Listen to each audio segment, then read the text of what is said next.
Okay, we're with Keith Brown, Austin Tree Experts, and you had a look at the tree there, Kevin. What do you think? Uh, well, it's for starters, it's a hackberry. It's a tree that's known for having structural integrity problems. This particular tree has two main leads on it, and one of the leads, the lateral lead out the back, has split down the middle of it. So ultimately, half of the tree is a complete loss.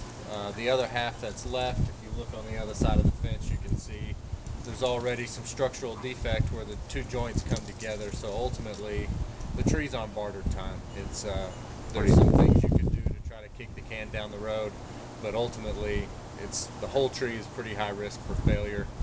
Um, the what was that in there? Yeah, let me gather my thoughts for a second. Oh yeah, that's fine. I can edit. Um, yeah. Well, let me just interject a question that might make the edit. Sure. Where are we going to go? Just that the remaining part, and along with having a defect on the back side of it, it's got a pretty good lean, and it's hanging over an area where people are. So, yeah, when you start talking about trees and their structural integrity and the likelihood of them failing, once you establish that there's problems and the tree might fail, the conversation quickly digresses from what's the condition of the tree to what is your risk and how willing are you to live with the fact that it's going to fall at some point, and if you don't cut it down, it's going to be an unpredictable scenario. So in an area like this around a swimming pool in your backyard, if this is a place that y'all use, then you consider it a high target.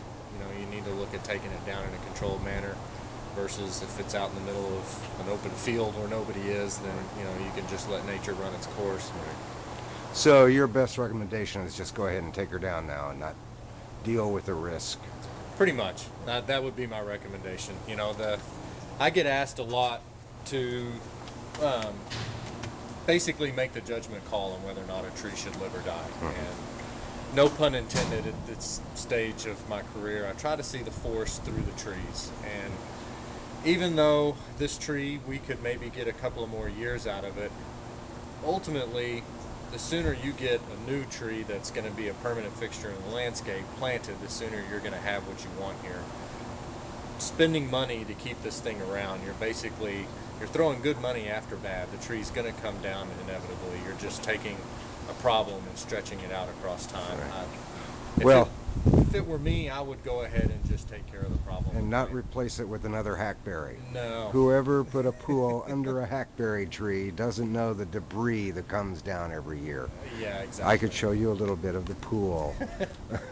Yeah. It's a mess. Indeed. Well, thank you very much. Sure Yeah. appreciate you coming by. You're welcome. And we'll follow this along and see where we go with it. We'll have you guys back out.